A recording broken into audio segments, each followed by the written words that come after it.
Buen día, profe. Hola, buen día.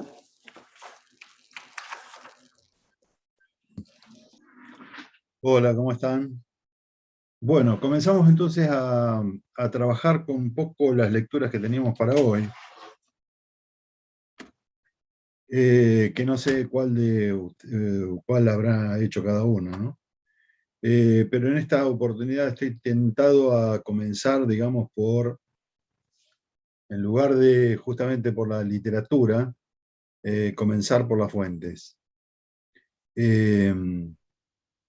Y me gustaría empezar por las fuentes que son de 1815, que son las de Camilo Enríquez, Observaciones, ese periódico que se llama así, Observaciones, se llamó así, acerca de algunos asuntos útiles, y el periódico de Cenillosa, Los Amigos de la Patria y la Juventud. Bueno, ¿alguien leyó alguno de estos dos documentos? ¿O lo estuvo chusmeando, o que sea, estuvo mirando? Para establecer algún tipo de diálogo. Si no lo vieron, hablo. Los aburro yo.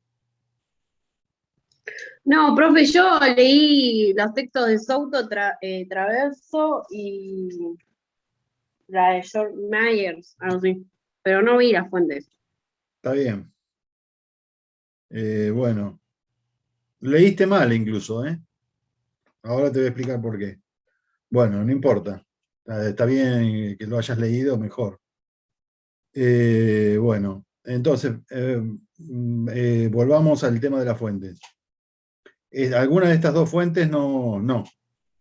Ninguno lo abordó. Perfecto. Bueno, en cambio, ¿qué leyeron el de Cenillosa?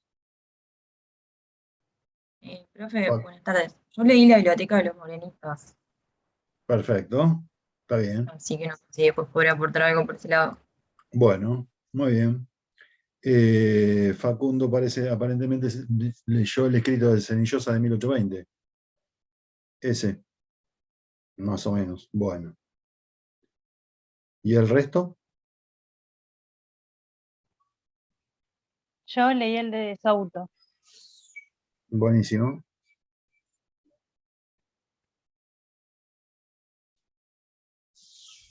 Muy bien.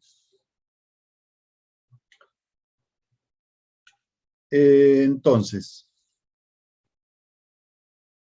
voy a empezar por el de Cenillosa. Pero digamos, deberíamos conocer quién es el personaje. Felipe Cenillosa era un joven para nosotros, hoy sería un muy joven inmigrante español, ¿no? Llegado a Buenos Aires en ese mismo año, 1815. La fuente que está puesta ahí es de un ejemplar que ya creo que es de principio de febrero de 1816. Pero él llega, ni bien llega a Buenos Aires en 1815, a los pocos días nomás, funda, digamos, este periódico, que va a tener pocos números, ¿no? No va a tener muchos números, van a ser pocos, va a sacar uno por mes y después va a desaparecer. Este personaje es, digamos, muy conocido por nosotros, digamos, los historiadores, porque tuvo una participación extraordinariamente activa justamente en estos años, sobre todo a partir del año 20, va a tener una participación muy activa, va a ser uno de esos personajes considerados como sabios por entonces, digamos, en la época. Era muy frecuente encontrar en los círculos intelectuales aquellos que se los denominaba sabios, que eran las personas que tenían una ilustración, por decirlo así, mucho más reforzada, que se habían reforzado desde el punto de vista de la educación, y que sobre todo habían transitado por una educación formal, sistematizada o sistemática, pero que después, cuando actuaban, digamos, en público, lo hacían en distintos campos de las disciplinas científicas de la época, claro. Felipe Senillosa va a ser conocido por haber escrito una primera gramática castellana,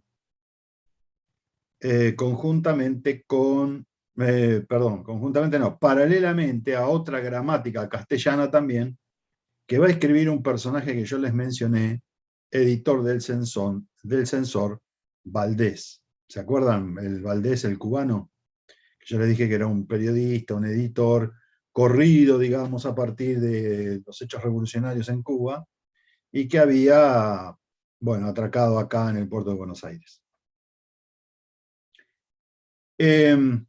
Entonces, bueno, y Senillosa hace una gramática castellana, era muy cuidadoso del idioma, y escribe la primera gramática castellana en Buenos Aires.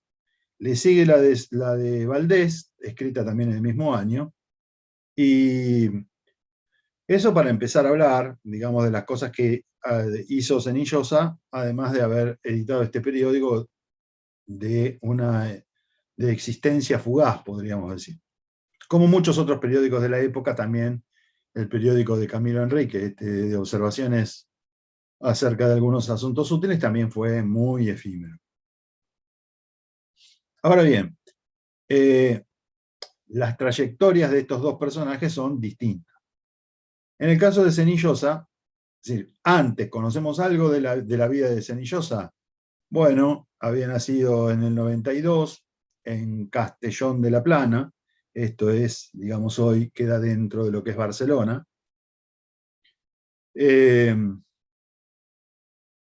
Y había sido, se había metido, digamos, a el cuerpo de artillería, donde había estudiado artillería. Esto le daba un plus muy importante respecto de las cuestiones educativas. ¿Por qué? Porque la escuela de artillería en España, en la España peninsular, era uno de las escuelas más completas en el campo de la educación, porque les enseñaban aritmética, matemática, les enseñaban cálculos matemáticos, además de enseñarle otras disciplinas, digamos, dentro, digamos, del derecho, etcétera, etcétera, que eran las habituales. Pero este asunto de la matemática, los cálculos y demás, era un plus que no tenían los demás. La formación era, por decirlo de alguna manera, más dura, en el sentido de las ciencias duras. ¿Me explico? Pensemos que un artillero necesita calcular, digamos, la distancia que hay, digamos, al enemigo, y él tenía que hacer un cálculo de cómo tirar, de cómo apuntar, digamos, los cañones. ¿Me explico? Por eso es que se enseñaba eso. Es decir, era una enseñanza eminentemente práctica, pero de ahí surgían, digamos, otras inquietudes, etcétera, etcétera. Bueno, tanto es así que llegado, bueno, él se mete en el cuerpo de artillería, es un artillero del rey, trabaja al servicio del rey, hasta que va a tomar contacto con militares franceses, porque va a seguir la defensa, digamos, de los últimos bastiones del ejército español hasta el final, y va a ser apresado por el ejército de Napoleón. Llevado a Francia, ahí toma contacto con militares franceses. Se me pierden un poco los datos y me gustaría conocer un poco más, porque yo estimo que estando, digamos, en el exilio de Francia es donde conoce a uno de los personajes que va a aparecer por acá dando vuelta y que él cita en su periódico, que es el conde de Aranda. El conde de Aranda había sido un ministro de Carlos III, venido a menos cuando asumió Carlos IV y después Fernando VII. El conde de Aranda fue un ilustrado, a los que considerado, digamos, por los propios españoles como un ilustrado afrancesado, como otros tantos ilustrados afrancesados, era un mote que se le ponía, era más bien un insulto llamarles afrancesados. Y bueno, esto es por, digamos, justamente por el planteo de la alteridad, del que ya hemos hablado, ¿no? Eran los enemigos, y los enemigos eran los franceses, van a terminar siendo odiados los franceses en la propia España peninsular, y por ende, digamos, ese mote después de afrancesado se agudizó el sentido negativo que tuvo. Bueno, el conde de Aranda como fuera, ¿no? A la caída de Carlos III y con el tiempo, digamos, justamente Carlos IV lo exilia al conde de Aranda y se va a Francia. Y en Francia, donde había sido diplomático al servicio del monarca español, bueno, empieza a desarrollar toda una idea, digamos, de que justamente la monarquía española tiene que reformarse radicalmente, ¿no? Y pasar a ser, digamos, una monarquía plenamente ilustrada, pero ya con otros perfiles que después veremos. Ahora bien, el asunto es que, bueno, ¿por qué viene a cuento este asunto del conde de Aranda? Porque sospecho, y nada más que es una sospecha, nada más es una inferencia, pudo haber, Felipe Senillosa, pudo haberlo conocido tempranamente, digamos, al conde de Aranda en Francia, porque ahí es donde muchos de los soldados exiliados franceses, que incluso se ponen al servicio de la República, del ejército republicano bonapartista, ¿sí? el imperio, en todo caso bonapartista, toman contacto con los exiliados, con los intelectuales exiliados españoles. Y posiblemente haya tomado contacto, digamos, con la fuente que después él va a publicar acá en el Río de la Plata. Esa fuente que él cita como escrita por el conde de Aranda, que es verdad, está escrita por el conde de Aranda, y yo les he puesto ahí la fuente directa, también está el escrito del conde de Aranda en persona, ¿sí? Tiene lo que escribió en 1820 Senillosa, pero también lo que había escrito con anterioridad el conde de Aranda. Muy bien. Entonces, Senillosa sale de Francia, Calderón de la Barca, un poeta español, amigo suyo, lo llama, digamos, desde la España peninsular, y vuelve a España con la idea de que la monarquía debía tornarse en una monarquía parlamentaria. Ahí es donde, cuando evidentemente empieza a dar a conocer sus opiniones, obviamente el rey Carlos IV lo persigue, comienza toda una persecución, digamos, política y Senillosa emigra, se exilia en Londres. Que como ya les dije, Londres era el punto de contacto de todos los exiliados del mundo entero. Y es allí donde, bueno, ahí podemos establecer algunos contactos con algunas otras personas, pero básicamente, y esto es lo más llamativo del asunto, es que toma contacto con los 3 diplomáticos rioplatenses que se encontraban allí en misiones diplomáticas. En realidad estaban buscando apoyo, digamos, a la revolución. ¿Quiénes eran estos? Belgrano, Rivadavia y Zarratea. Zarratea menos, era un poco más monárquico justamente, todavía obedecía, digamos, a esa idea de que el monarca debía ser restablecido, que la revolución se hacía en nombre de Fernando VII, y los otros ya tomando cierta distancia, ¿no? Pero Rivadavia mismo iba con la idea, digamos, de buscar apoyos para lograr una monarquía local, nativa, para, digamos, la América independiente de la España peninsular, pero con una monarquía propia. ¿Me explico? En eso estaba Belgrano y Rivadavia mismo. pero toman contacto con, con uno de los ideólogos del momento, del liberalismo de la época, con Bentham, y con un exiliado francés que se encontraba, digamos, en Londres, quien fuera uno de los intelectuales, uno de los ideólogos principales también del liberalismo francés, de las distintas variantes, digamos, del liberalismo, ¿no es cierto? Uno fue Bentham y el otro fue de Stud de Tracy, el conde de Stud de Tracy. Ellos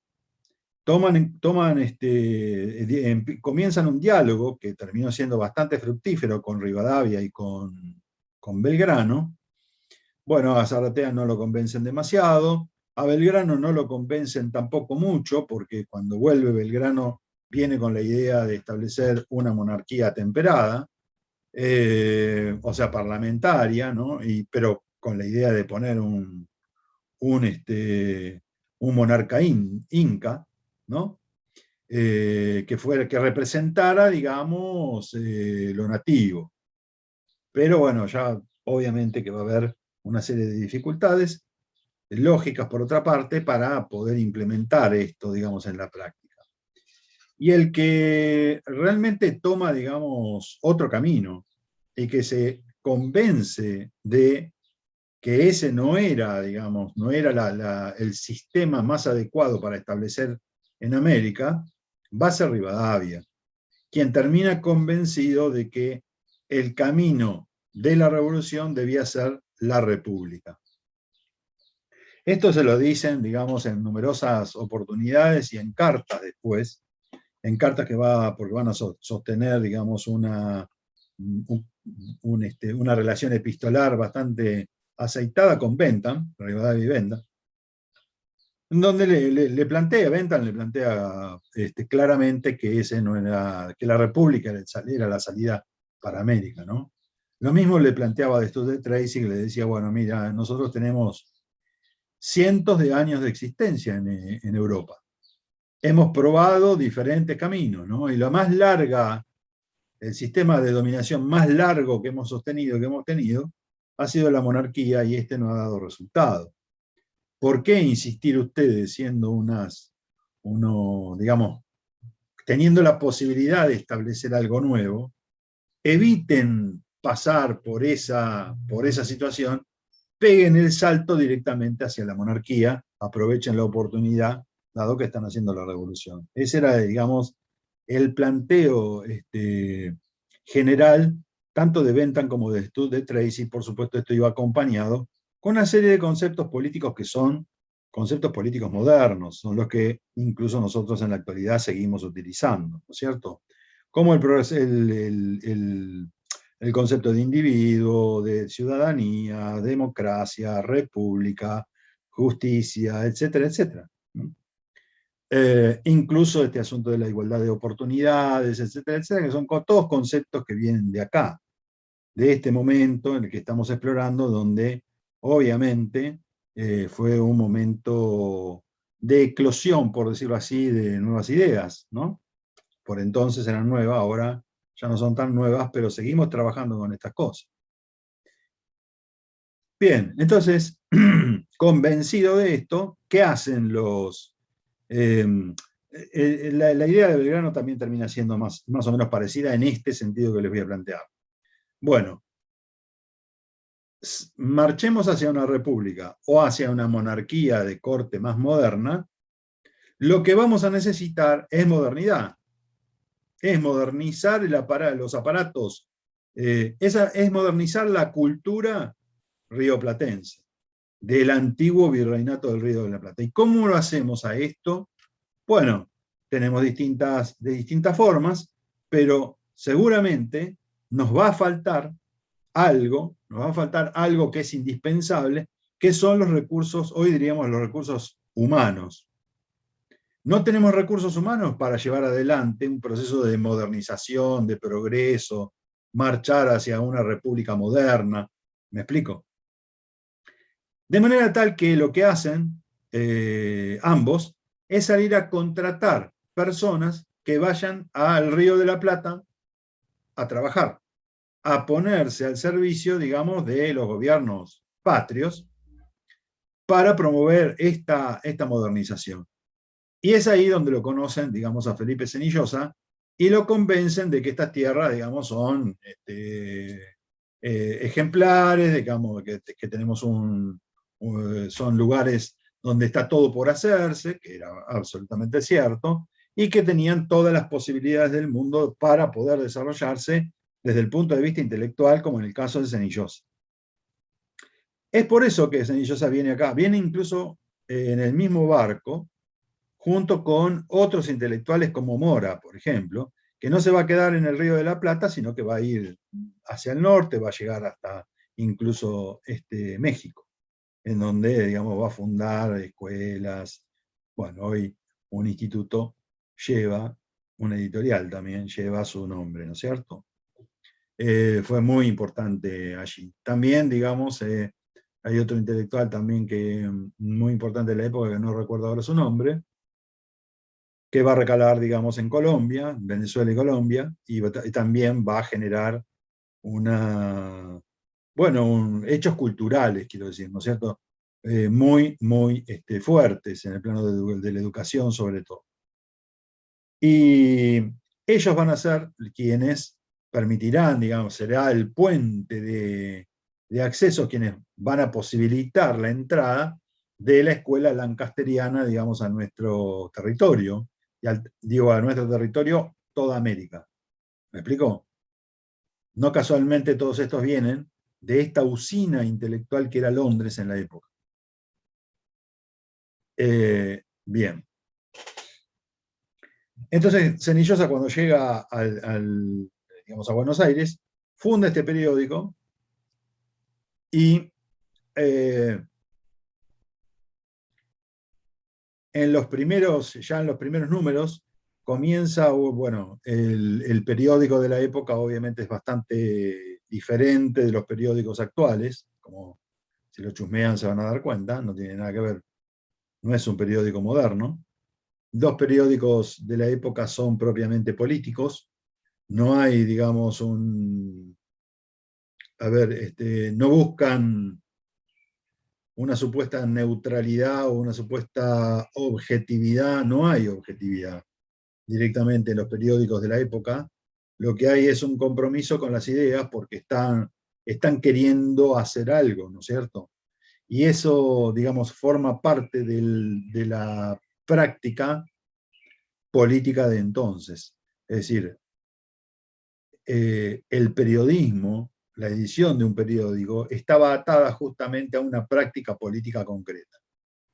Y se buscaba, digamos, lograr cambios o se buscaba, digamos, educar, digamos, a una opinión pública en formación. Pensemos que la opinión pública, digamos, no está totalmente formada, ¿no? Hay una serie de teorías respecto de lo que es la opinión pública, cómo la debemos tomar, etcétera, etcétera. No me voy a explayar demasiado en este asunto de la opinión pública porque es largo. Y es más, digamos, para la modernidad. Nosotros estamos hablando justamente de un momento de creación de esa opinión pública, ¿no es cierto? Porque después, por ejemplo, un autor como Myers habla de la república de la opinión, pero esto es otra cosa, no es justamente esa opinión pública ya formada que se expresa, por ejemplo, en la existencia de periódicos fuertes, poderosos, masivos, ¿me explico? Que son leídos por millones de personas. Eso va a ocurrir después. Por lo pronto acá lo que vamos a tener son periódicos de corta duración, de pequeñas tiradas, en general bancados por los poderes públicos y con muy escasos lectores directos de la fuente periódica, porque hay un analfabetismo que es gravísimo. ¿Me explico? Es masivo.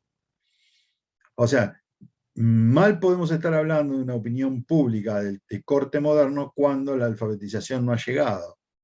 Son muy pocos los que leen. En cambio, son muchos los que reciben la información vía terceros. El rumor, la lectura pública, la lectura de los bandos, de las cosas más importantes, pero sobre todo, digamos, lo que se van trasladando de boca en boca. Esto es muy importante conocerlo porque es así como se transmitía la información en la época.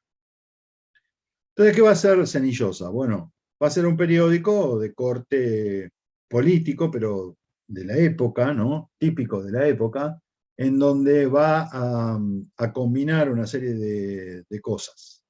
Lo hace él enteramente, no hay otros escritores, lo hace, es un periódico de una persona sola, como casi todos los periódicos de la época también. Y lo que hace es combinar fuentes que vienen de afuera, publica alguna información que extrae de otros periódicos que vienen a través de los barcos de la España misma, publica gacetas de otros lugares del mundo, ¿no? También de la propia América. Y lo que hace es extrae cosas, fragmentos, y los va publicando allí. También publica poesía, de pronto vamos a encontrar algunas poesías. Cenillosa también escribe poesía, se dedicó a la poesía. A propósito de las cosas que hizo, también puedo decirles que fue el primer agrimensor, digamos, fue uno de los agrimensores que empieza, digamos, a medir los campos. Y detrás de la medición de los campos va a venir recién el alambrado, ¿me explico? Es decir, yo tengo una propiedad privada, ¿no? En la época, pero ¿qué tipo de propiedad privada es? Si lo único que tengo es, bueno, mi propiedad privada sale de acá, de este mojón, y va hasta el próximo arroyo que cruza allá, bla, bla, bla, bla, no sé a cuántas leguas. Y después de ahí se tira una línea a la derecha, va hasta el próximo mojón que está en un algarrobo, que se está pudriendo, pero todavía está en pie, pero que es la referencia, el algarrobo que está en pie. ¿Me explico, no? Sí, ¿qué tipo de propiedad privada es esa donde no hay alambrado, no hay absolutamente nada? Entonces, la primera medida es, por lo pronto, comenzar a medir los campos para saber quién está sentado en el territorio. Esto se va a hacer, va a formar parte, digamos, de los primeros agrimensores, se va a formar, digamos, lo que actualmente es muy importante, en el Ministerio de Obras Públicas, que ya no sé, ha cambiado mucho de nombre, no sé cómo se llama en la actualidad, acá en la provincia de Buenos Aires, el MOSP, antes era así, el Ministerio de Obras Públicas que está en 7, 58 y 59. ¿Lo ubican? El mamotreto ese, parece que no lo hicieron Obras Públicas, parece que lo hubiera hecho yo, porque yo esa basura soy capaz de hacer, un cuadrado así, una porquería de edificio. Bueno, en esa porquería de edificio funciona el archivo histórico de Geodesia. Geodesia, que es, digamos, justamente ahí es donde están los agrimensores. Si uno quiere saber de quién es la tierra nos vamos a poner, no sé, salimos al campo y decimos, ¿de quién será esta estancia, este campo tan lindo, tan bello, tan feo, tan inundado, lo que sea?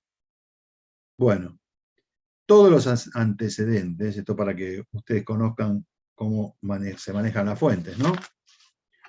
Uno va y dice, bueno, es este lugar, etcétera, etcétera. Y a uno le ubican, digamos, ese lugar, y le van a traer un documento, un expediente que puede ser finito o puede ser un mamotreto así de cosas. ¿Por qué?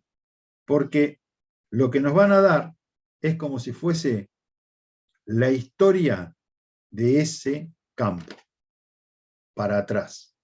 Van a decir, bueno, ahora es de fulano, pero para atrás, y te tira todo para atrás hasta el primer antecedente que hubo. ¿Me explico? Ese antecedente último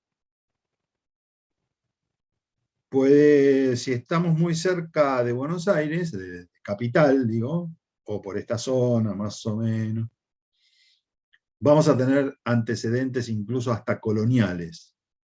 Pero si nos retiramos, digamos, al centro de la provincia de Buenos Aires, o al sur, o al oeste de Buenos Aires, ahí vamos a encontrar nos vamos a encontrar, digamos, con estas referencias que se hicieron en la época de Cenillosa, siendo él uno más de los agrimensores en la década de 1820.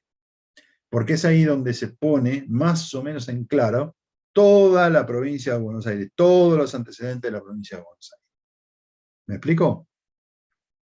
Hasta entonces había algunas propiedades privadas, se conocían algunas cosas, etcétera, etcétera, pero es después que cuando explota este asunto, esta necesidad, por decirlo así, obviamente, una necesidad capitalista, está claro. Es decir, ¿por qué? ¿Para qué se miden los campos? ¿Para qué? Bueno, justamente porque la modernidad capitalista lo exige. Necesito tener propiedad privada, se necesita que cada uno, vean que la idea, ¿no? La idea era, Belgrano mismo lo hubiera dicho así, la idea es que la mayor cantidad de personas se radiquen en el campo y sean propietarios de la tierra que ocupan. ¿Me siguen? Esa es la idea, digamos, de ese tipo de capitalismo de la época. Después las cosas, obviamente, se van a ir desvirtuando bastante en algunos aspectos. Pero, digamos, el objetivo, ¿no?, de medir la tierra era para eso. Exactamente, Evelyn. Porque justamente, fíjense que es necesario, digamos, que un Estado se vaya consolidando a medida que vaya ofreciendo servicios públicos. ¿Y cómo se solidifica, digamos, un Estado y al mismo tiempo brinda servicios públicos? Y necesita cobrar impuestos. Porque hay tres formas, y no más, de financiar al Estado. Una, a través de los impuestos. Por eso cuando los estados tienen déficit fiscal, ¿qué hacen? Aumentan los impuestos. Pero aumentar impuestos es políticamente nefasto. No ganás las elecciones aumentando impuestos. Por lo tanto, en esta época, en donde, digamos, el problema era cómo empiezo a cobrar impuestos. Es decir, el sistema impositivo todavía no está aceitado. Entonces tenemos un estado de formación y una ampliación, digamos, de estos asuntos que hacen, digamos, por un lado te doy la propiedad privada y por el otro lado te voy a cobrar impuestos, porque también te voy a te saco los impuestos que vienen de la antigüedad, de viejos, digamos, del sistema virreinal, voy a poner los nuevos. Y los nuevos son sobre estas cosas que también son nuevas. ¿Me siguen, verdad? Entonces, una primera forma de solventar los gastos del Estado es cobrando impuestos. Después la segunda y la tercera se las cuento después, ¿correcto? Cerramos y volvemos.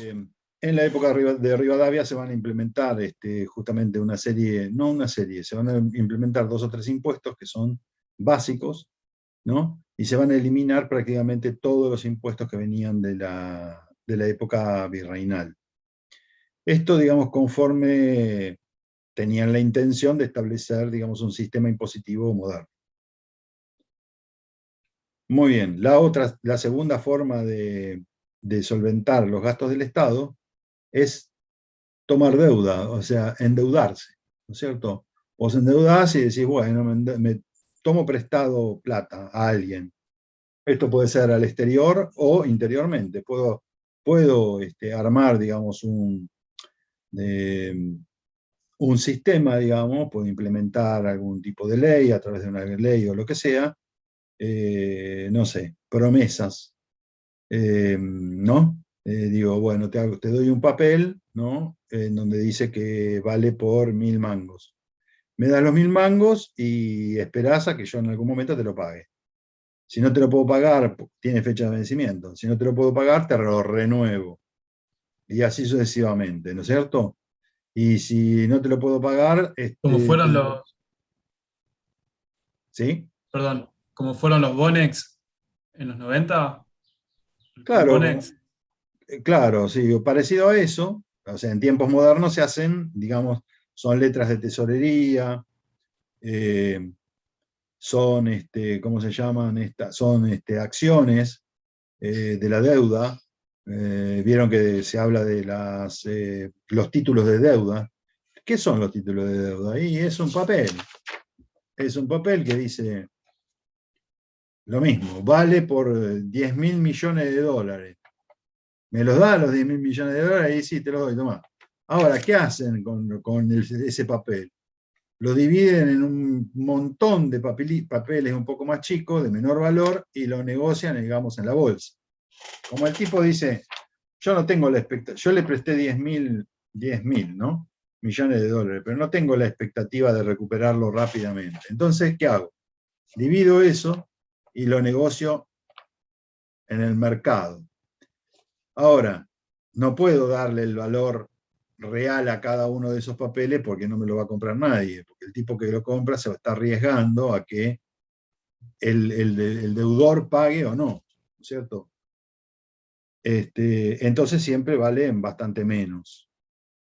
En el caso de la Argentina no podemos ni hablar porque, digamos, no valen nada directamente. Porque como siempre hemos defaulteado, nunca pagamos nada, entonces, bueno, se devalúa por completo, ¿no? Otros países tienen un montón de deuda, están recontra endeudados, pero sus papeles valen.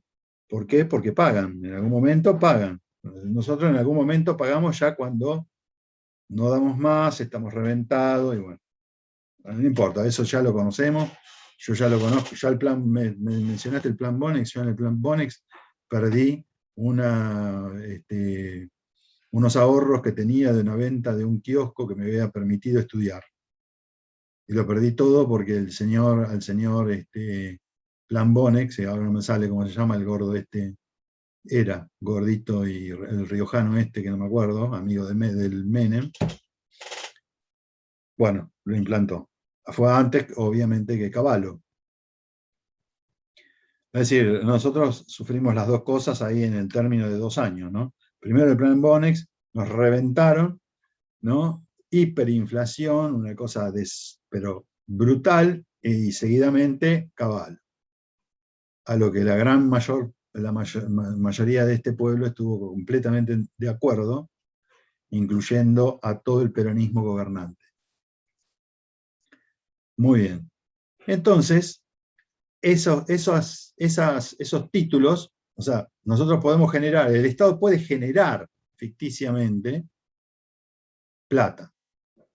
¿Cómo? Prometiendo que va a pagar. Ahora, por supuesto, con intereses, digamos, que a la larga hay que pagar. Eso es así, siempre. Y la tercera manera, digamos, de generar dinero, insisto con esto, vos te podés endeudar, el Estado se puede endeudar internamente o externamente. Vieron que algunos políticos dicen, no, pero nosotros no tomamos deuda externa. Ah, no, y entonces, mientras tanto, ¿qué hiciste? No, nosotros empleamos otros mecanismos, qué sé yo, viste que no acrecenté la deuda externa, sí, pero lo mismo que el otro tipo contrató al exterior, hiciste vos, pero acá adentro. Con empresas, con las cajas de ingenieros, las cajas de jubilaciones, pensiones, con la caja de médicos, con todos, porque se lo exigían. ¿Me explico? O con los bancos. Esto es así. No es, bueno, yo de la noche a la mañana resulta que empiezo a recaudar cada vez más y entonces yo no tengo déficit fiscal. No. Todas las cosas hay que pagarlas. Parecen que son fáciles, pero no. Profe, ¿de cuánto dinero fue la deuda que se tomó durante la época de Rivadavia? Me pregunta Andrea. Andrea, de la época de Rivadavia fueron algo así como 1 millón de libras, me parece, no estoy totalmente seguro. Pero después te voy a decir bien cómo lo averiguás. Bueno, el asunto es que la tercera forma de poder solventar los gastos del Estado, ¿cómo se hace? No se podía hacer en este momento porque todavía las cosas financieras no estaban totalmente aceitadas, pero lo que se hace habitualmente es generar, darle a la maquinita, ¿no? Es decir, es generar inflación. El Estado no puede pagar y entonces dice, bueno, ¿Qué me cuesta? Agarro paquetes y paquetes y paquetes de dinero, como yo puedo acuñar moneda, bueno, dale a la maquinita y se acabó. En esa época no se podía hacer eso. En la época que estamos hablando, hasta que el dinero no aparezca, el dinero en papel no aparezca, en 1815 la única forma de generar inflación era acuñando monedas, pero metal. ¿Me explico? La moneda física, por el valor. Es decir, yo pongo tantos gramos de plata en esta moneda y vale eso. ¿Se entiende lo que digo, no? Profe, ¿eso lo quiso hacer Rivadavia con las monedas de cobre? ¿Puede ser? ¿O no? También, pero eso O ya viene estaba. después. Pero esto viene Ah, después, ok. porque justamente en este momento no hay manera de generar metálico, no hay metálico existente. ¿Me explico? Vos para lograr endeudarte mucho, para poder generar, digamos, mucho dinero, aunque sea ficticio, muchas monedas, aunque sea ficticias, sin respaldo, necesitas el metal. Y acá no había metal. Por eso había un cierto interés con asociarse a Perú, ¿no? Todo el tiempo lo remarcan Y, como la apertura. y el Alto Perú era fundamental por las minas de plata del Cerro del Potosí. Lo que pasa es que se va a perder el Potosí. Se pierde. En 1815 ya no existe más. Está cortado, digamos, ese tránsito. Aquí hay una idea, digamos, de recuperar el Potosí, de llevar, incluso trasladar la capital del Río de la Plata, digamos, llevarla a Potosí, pero nada de esto prospera, ¿no? Por eso también la idea de Belgrano de tener a un Inca como monarca, ¿no es cierto? Sí, porque es un reconocimiento a ese norte que se necesitaba por cuestiones eminentemente económicas. Entonces, bueno, esas son las tres maneras, digamos, que tiene un Estado cualquiera, moderno, para solventar sus propios gastos, ¿no es cierto? Siempre podemos decir, no, bueno, pero no hay algo más. No, no hay algo más, porque ¿de dónde va a sacar el dinero? Si no? Ustedes me pueden decir, no, pero la forma no sería crecer, progresar, industrializar, no sé. ¿Verdad? Y sí, bueno, pero eso son medidas que se tienen que tomar, pero las formas de financiamiento siguen siendo las mismas, lo que yo les dije. Hay tres maneras de financiarse, son esas tres, que pesarán en todo caso sobre las demás. Explico sobre el crecimiento, el desarrollo, etcétera, etcétera, que es otra cosa. Eso tiene que ver con medidas políticas de política económica para aplicar. ¿Se entendió lo que dije, no? Siempre hablando, por supuesto, de sistemas capitalistas o que están marchando, digamos, hacia ese sistema, a un sistema capitalista, porque digamos, es más, yo les diría que incluso los estados que no son capitalistas, que dicen no ser capitalistas, yo pongamos por caso Cuba, ¿no? Se supone que es el menos capitalista de todos, vamos a suponer. Pero no digo China porque es un capitalismo de Estado. Bueno, ¿cómo se solventa ese Estado cubano? ¿Sabemos?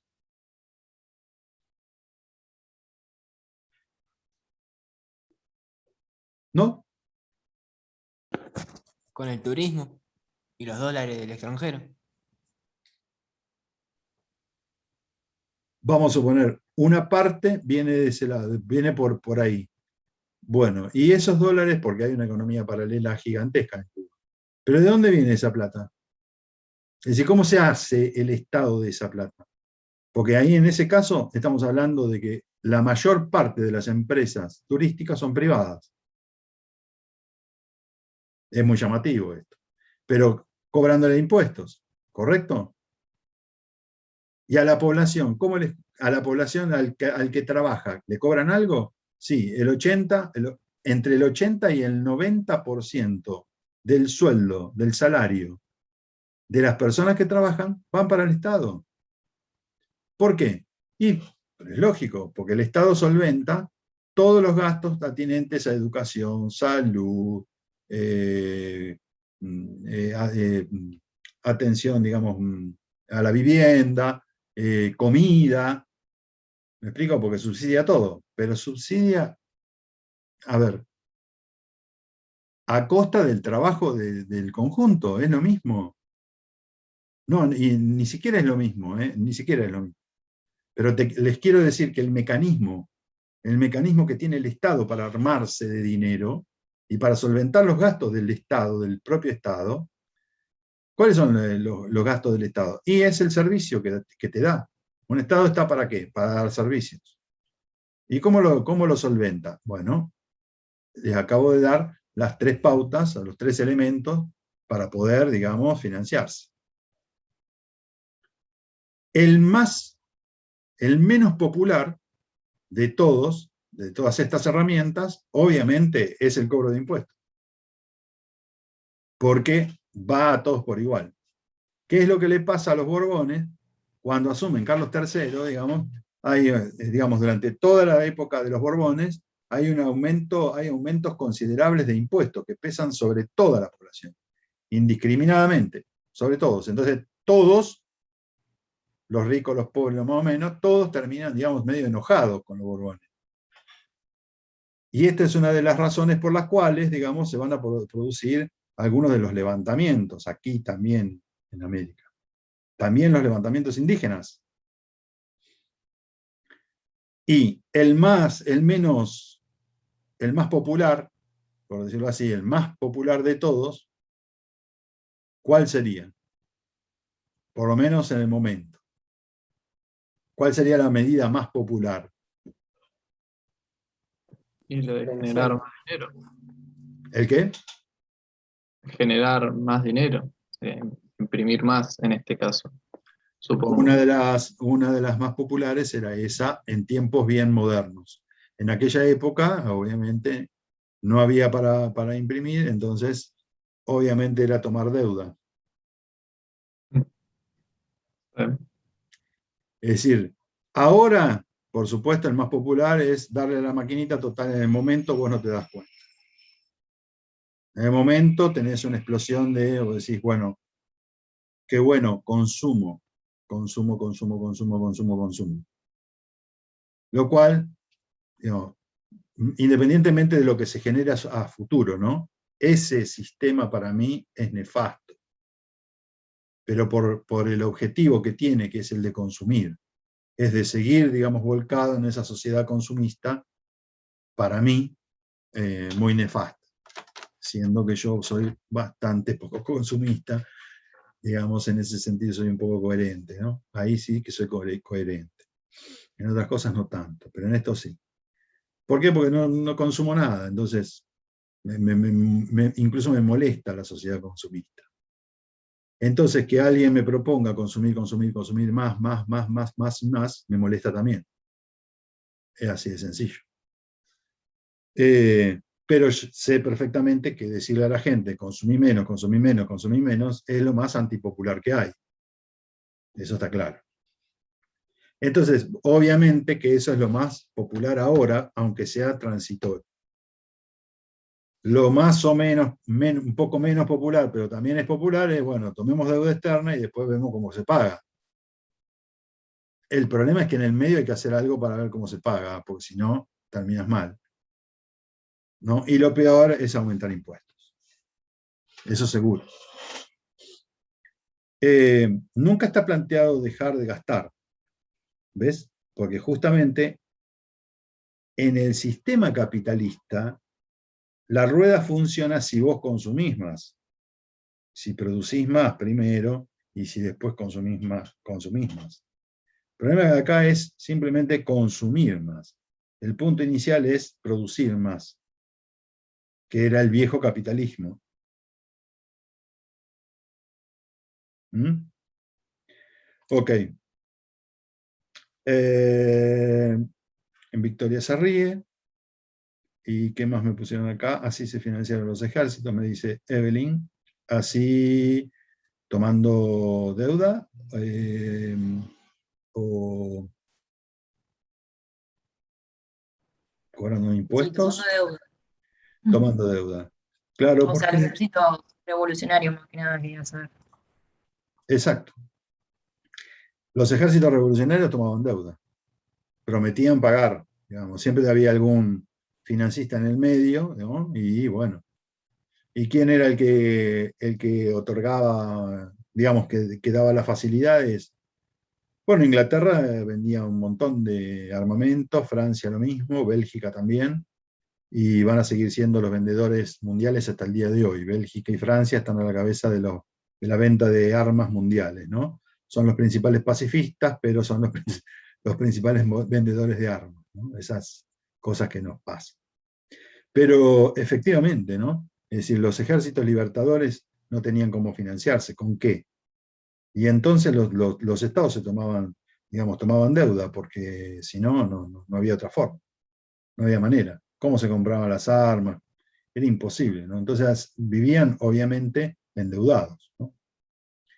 Y algunos también con comerciantes locales, porque ahí es donde nosotros empezamos a ver que la deuda no era simplemente que se tomaba con el exterior, ¿no?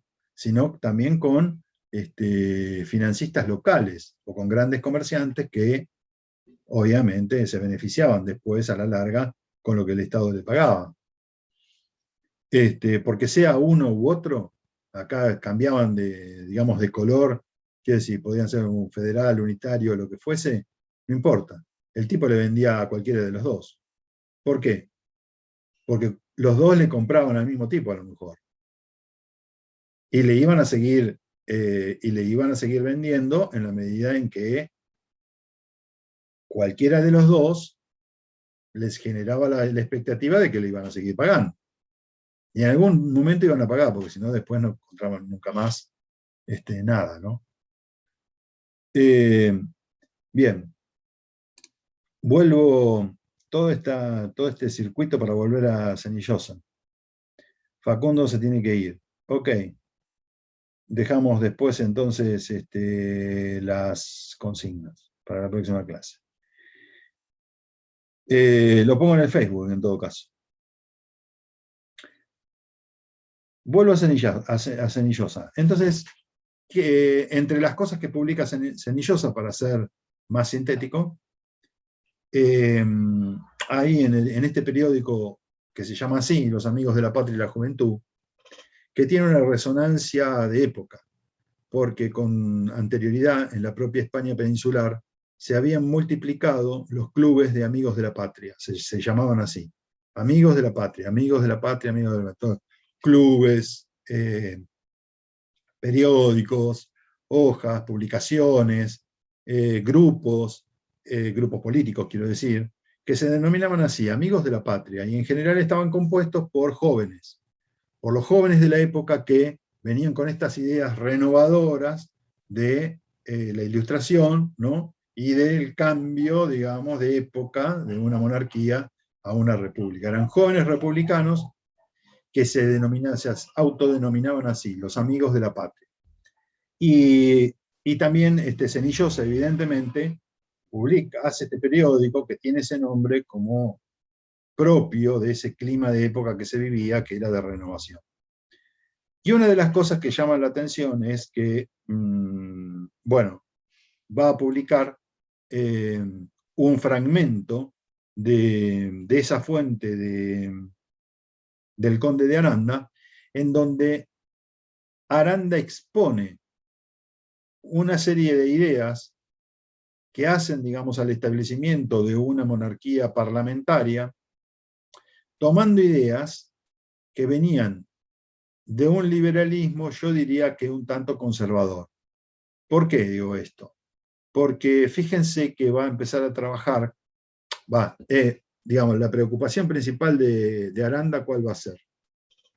Va a ser, según lo que aparece ahí, digamos, en este fragmento, la discordia que emerge, digamos, en el seno de las sociedades en formación.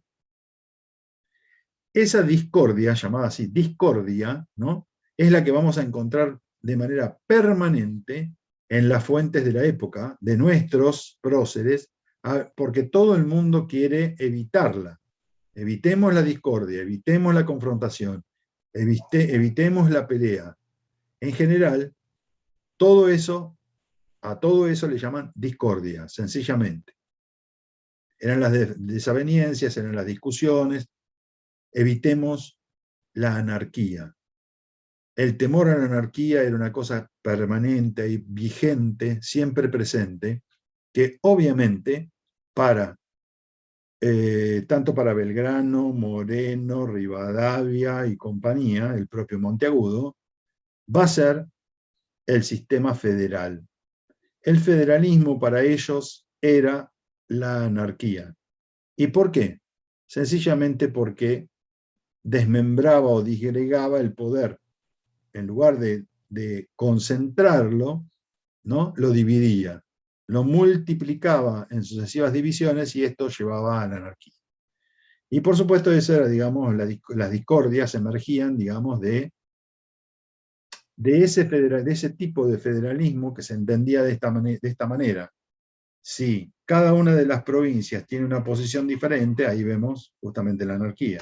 No nos vamos a poner de acuerdo jamás en lograr una unidad. Ahora bien, ¿qué planteaba Aranda? El conde de Aranda hablaba de algo que va a plantear Senillosa también, y acá yo encuentro ese emparentamiento.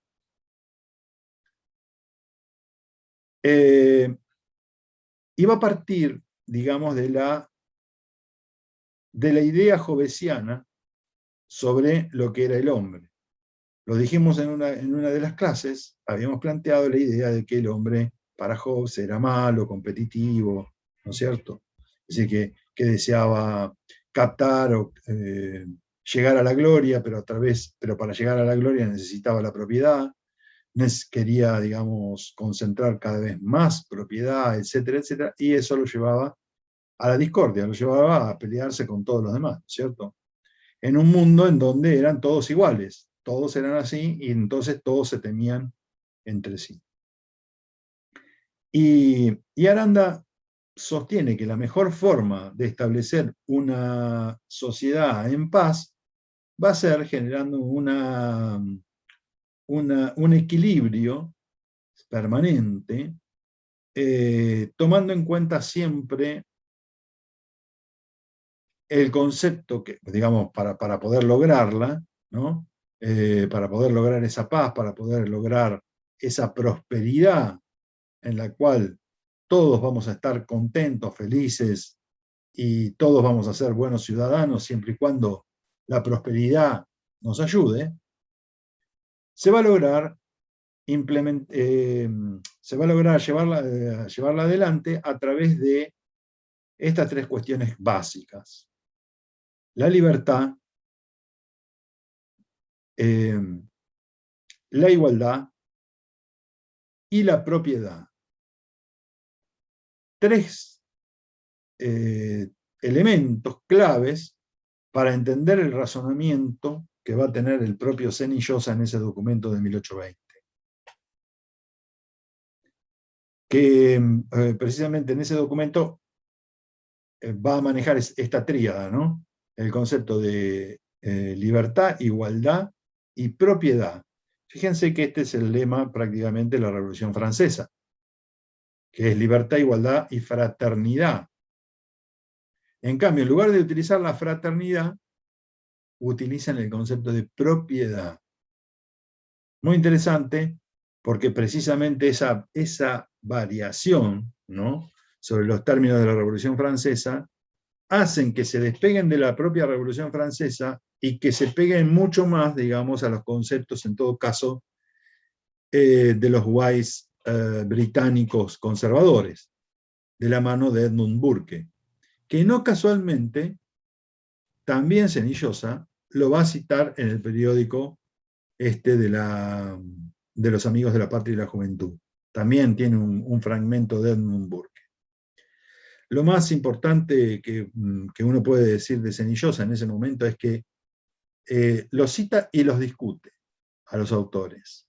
Esto es muy, diría yo, novedoso en el trabajo, digamos, periodístico, y no lo vamos a volver a ver repetido, digamos, en otros periódicos de la época. Es muy original suyo, porque lo cita Burke y en nota a pie de página, ¿no?, como si fuera una nota, lo discute. Y lo mismo hace con el conde de Aranda, y dice, bueno, esto habría que ver si esto se aplica aquí en en el Río de la Plata, hay que conocer mejor el país, hay que conocer mejor la patria para después poder decir si esto se puede llevar adelante o no. Acá es donde vemos el trabajo del intelectual, que está, digamos, precisamente vinculado al medio en el cual le toca actuar. Esto que yo estoy haciendo en este momento es bastante, diría yo, que si lo tuviéramos que encasillar en una forma, en una historia particular de cómo ver las cosas, sería precisamente la historia intelectual. ¿Han leído algo de historia intelectual o algo por el estilo? O si ya les... No, profe, pero ahora con lo que estás hablando de Cenillosa, se entiendo bastante lo de las políticas que quiere llevar a cabo Rivadavia. O sea, todo el tiempo esto de acudir a lo intelectual, que las personas de alguna manera participen. Como que este miedo también de que la gente si no participa también como que se va a quebrar. El sistema. Entiendo un poco más. No se puede establecer el sistema republicano si la gente, si el ciudadano no participa, esa era la idea. Claro, El problema, pero sí, en un momento, si entendí bien, es como que los que estaban de alguna manera debatiendo lo que se iba a hacer en este nuevo momento democrático, ponele, se empieza como a discutir cómo tenía la élite, cómo de alguna manera quería como sacar la opinión de las personas, ponerle en el momento que dicen, hacen ruido mientras estamos votando y eso, como que todo el tiempo lo desmerecen, no sé, me da la sensación esa, sí, en Traverso lo vi, en claro, esa situación. porque en realidad, digamos, vamos a ver, la plebe no es ilustrada. A la plebe hay que ilustrarla justamente para evitar estas convulsiones, estos desórdenes, esto que hace ruido, digamos, ¿no? Y se van a poner en campaña en hacerlo. Lo que pasa es que con el tiempo, esto lo vamos a ver en el caso concreto de Monteagudo, van a terminar siendo muy, no tienen esperanza de que las cosas puedan cambiar, sino todo lo contrario, piensan, digamos, que no va a ser posible llegar rápidamente a un estado de ilustración de las masas para que éstas puedan participar libremente en la política. Y por eso les van a empezar a coartar su acceso. Monteagudo es el caso, diría yo, más llamativo y más contundente porque pasa de ser uno de los más radicalizados en el sentido de implantar una república y una democracia, a ser uno de los más agudos críticos de esa democracia y de esa república, ¿no? Va a terminar reclamando más mano dura, digamos, para el pueblo, porque en 1823 estaba claro que a través, digamos, de la libertad, la igualdad, no la participación, etcétera, etcétera, no lograban hacer nada. Pero Claro, eso me todavía no refería. llegamos ahí, todavía no llegamos, digamos, al 23, no llegamos al 20, estamos acá en la etapa ahí previa, ¿no? De qué era lo que estaban pensando en ese momento. Sí. Claro, pero como que ahora con la fuente, si hubiese leído la fuente, lo hubiese podido relacionar un poco mejor con lo que teníamos que leer.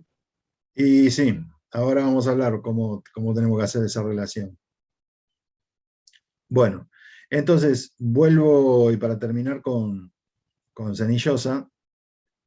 Si yo hablo de Cenillosa, capaz que estoy 3 o 4 horas hablando de Cenillosa porque he escrito sobre el personaje, por eso es que por ahí me entusiasmo un poco más. Pero la idea es que, digamos, de este asunto de la historia intelectual, es precisamente para señalarles que acá hay una distinción bastante importante entre lo que es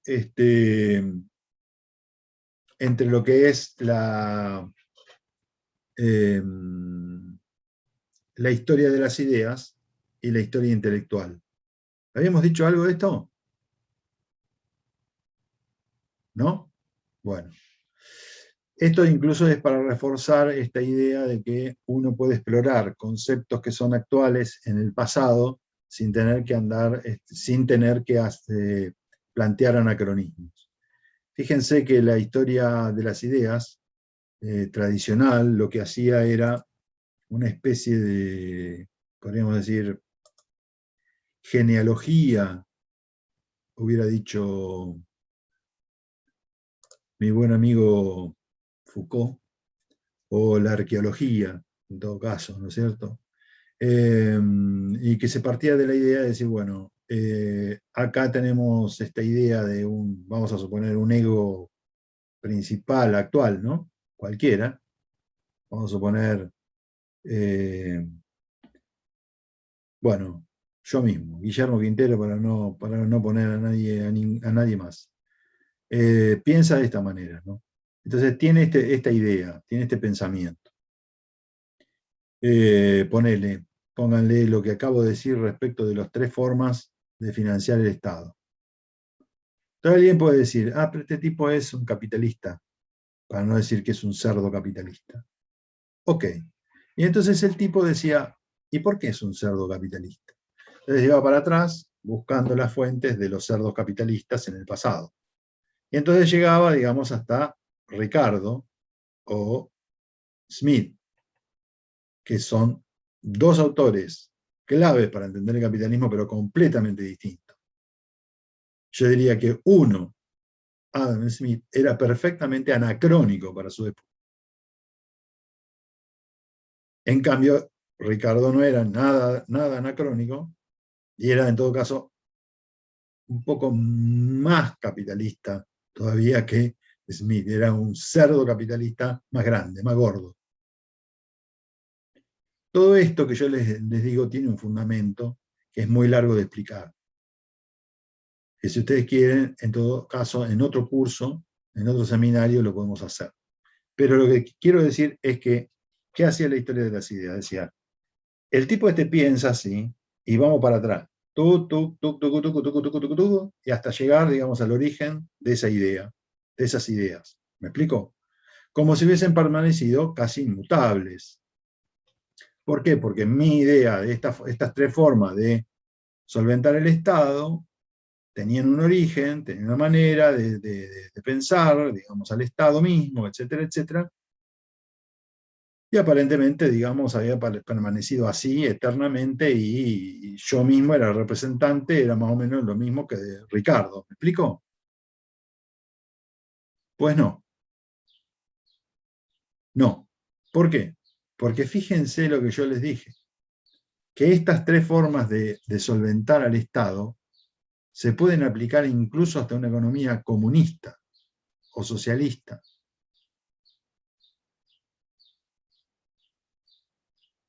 Entonces, y no me hacen necesariamente a mí un capitalista o un cerdo capitalista. Me hacen simplemente, estoy dando una explicación, ¿no?, de una cosa que es eminentemente práctica. Después podemos empezar a hablar, en todo caso, de política económica, y yo puedo decir, aunque este sea más popular, no estoy de acuerdo por esto, aquello, lo otro, y pretendo, en todo caso, que se haga esto, otro, etcétera, etcétera, etcétera. ¿Me explico?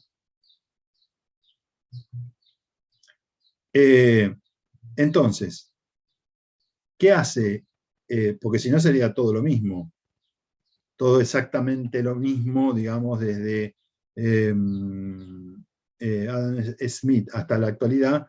Todos los economistas, digamos, que suscriben más o menos a una idea capitalista, serían lo mismo. Y sabemos que no es así. No es así. Entonces, ¿y por qué no es así? Y acá venía el asunto, digamos, de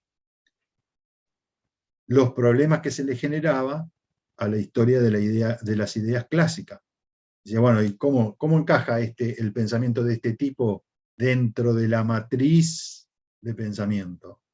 Se hablaba mucho de las matrices de pensamiento, de las matrices de ideas, etcétera, etcétera, como una cosa fija. Y esto viene de la matriz, esta es otra matriz, esta otra matriz, y lo que, digamos, las ideas que encajan dentro de esta, entonces eso nos da la definición de quién es esa persona, de cómo era esa persona, etcétera, etcétera. y así sucesivamente. Pero ¿qué pasa? En la historia nosotros vemos que hay tipos que parecen cambiar de opinión, parece que están de un lado, están del otro, ¿no es cierto? Lo vemos en Bolívar, lo vemos en Moreno, lo vemos en Monteagudo. Y decimos, tomamos al Monteagudo, al primer Monteagudo, entra dentro de esta matriz. Si tomamos al último Monteagudo, no entra en esa matriz. ¿Y entonces qué pasó?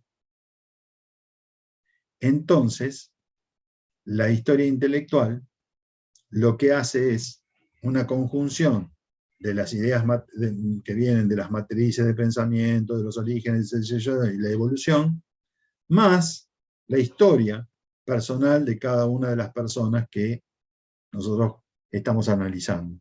Por eso, ¿cómo arranqué yo? Contándoles un poco quién era Cenillosa. ¿Me explico? Que es lo mismo que voy a hacer ahora, contándoles un poquitito, nada más breve, de lo que era Camilo Enríquez, que es el editor y escritor de observaciones acerca de algunos asuntos útiles, que también, digamos, era muy característico de la época tener periódicos con títulos enormes, largos, ¿no? Ustedes fíjense, observaciones sobre algunos asuntos útiles. Una locura. Perdón, este tipo de historia es como un poco lo que hace Carlo Ginzburg, ¿no? Con el personaje. Que un poco este tipo de historia es lo que hace Carlo Ginzburg. Exacto. Que reconstruye como el panorama mental. Exacto. Aquí, digamos, acá en nuestro país tenemos varios historiadores que hacen historia intelectual. Bueno, uno de ellos es justamente Myers, con quien tengo algunas disidencias, que después en todo caso lo decimos, pero es uno de los que hace historia intelectual. Hay gente en la Universidad de 3 de Febrero que hace historia intelectual. Bueno, María Paz, los otros días que estuvo presente en la exposición del dossier, lo escuchó a Klaus Gallo y compañía, también eso forma parte de lo que hacemos historia intelectual. Y hay una revista que es de historia intelectual que se llama Prismas,